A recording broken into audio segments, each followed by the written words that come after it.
cordial bienvenida.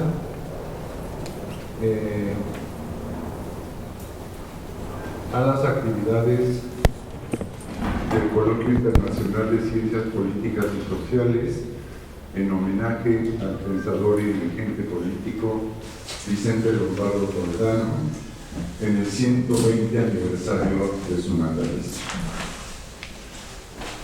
Presiden esta mesa la maestra Marcela Lombardo Otero, directora general de este centro de estudios.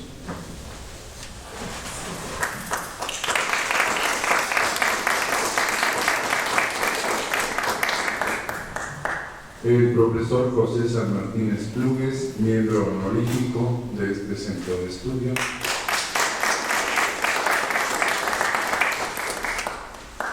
El profesor Cuauhtémoc Amezcua Adromundo, coordinador de investigaciones de este centro de estudios. Y un servidor, secretario del mismo.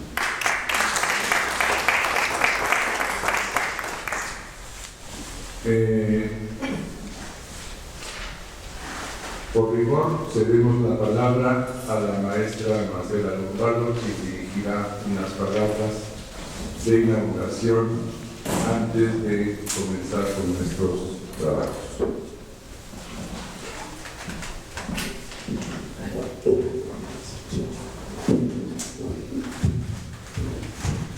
Amigos y compañeros, doy a ustedes una muy cordial bienvenida al Coloquio Internacional que el doctor Raúl Gutiérrez Lombardo acaba de comentar. En homenaje al gran pensador y dirigente político mexicano Vicente Lombardo Toledano en el 20 aniversario de su natalicio, que este centro de estudios convocó. Quiero expresar unas palabras a modo de reflexión que seguramente ustedes tratarán con mayor amplitud y profundidad, a propósito de un tema que me parece crucial para entender el mundo de hoy. Me refiero al derecho internacional y a los tratados de libre comercio.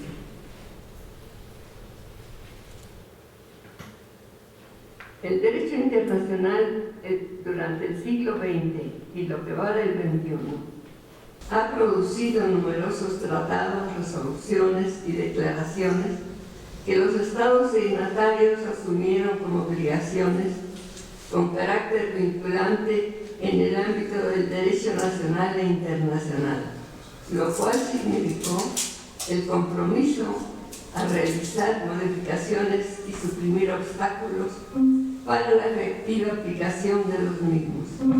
Sin embargo, el derecho internacional no es un sistema homogéneo de normas y los distintos sistemas normativos tampoco por ello presentan claras incompatibilidades entre sí. Comenzó así la época del bilateralismo, el de las negociaciones a puertas cerradas y de un fingido libre comercio entre países fundamentalmente desiguales. Esta forma de disposición de derechos se hace posible porque los gobiernos aceptaron la intervención de especialistas foráneos y locales en el derecho público y privado soberano de los países, quedando en manos de los funcionarios de los gobiernos y de las multinacionales capitalistas más poderosas de la definición de lo que pudiera ser el bien común. De este modo, en la práctica, los gobiernos renunciaron a la deliberación pública sobre el bien común y la reemplazaron por una negociación entre partes interesadas, dejando en manos de gobiernos, funcionarios y representantes de empresas transnacionales la discusión sobre algunas cláusulas que conculcan o podrían conculcar derechos de los pueblos e individuos. Como consecuencia, particularmente de la firma de tratados de libre comercio con los Estados Unidos y la Unión Europea, se dio a las corporaciones multinacionales poderes que de manera directa o indirecta pusieron en jaque la soberanía de los estados signantes.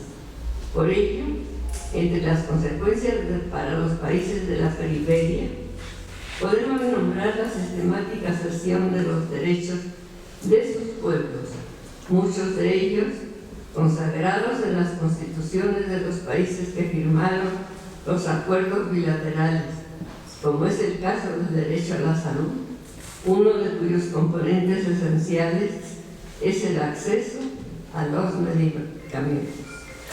De esta manera, los mecanismos legales se fueron afinando día con día y terminaron imponiendo a los estados los esfuerzos razonables para adecuarse e incluso reforzar las leyes, aunque hubieran sido discutidas por los parlamentos de los países firmantes.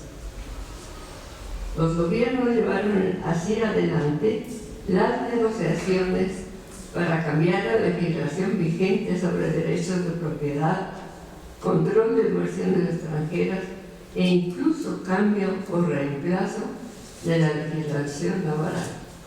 La deliberación pública se reemplazó por negociaciones a puertas cerradas entre gobernantes que no se obligaban a consultar a sus representados, y los representantes de las empresas multinacionales tuvieron la capacidad para imponer sus propias reglas y hacerlas cumplir bajo amenaza de sanciones económicas, civiles e incluso penales. Estas negociaciones, por fuera del escrutinio público, tuvieron, por lo tanto, capacidad para arriesgar la propiedad intelectual, las leyes laborales, las inversiones e incluso para imponer sanciones penales en caso de incumplimiento, y terminaron reemplazando las deliberaciones públicas por negociaciones con cláusulas de confidencialidad. Otro tema que quisiera señalar para finalizar estas breves palabras es el que atañe al respeto de los derechos humanos universales, indivisibles e interrelacionados, los cuales no pueden dejarse fuera de la legalidad, pues representan una parte constitutiva de la misma, y por lo tanto los gobernantes no pueden tener poder discrecional para firmar tratados comerciales o modificar leyes que lesionen o puedan lesionar los derechos de sus mandantes. Amigos y compañeros, les deseo mucho éxito en sus exposiciones, con la convicción de que serán muy útiles para comprender la triste realidad que estamos viviendo. En este momento les pido que se pongan en pie.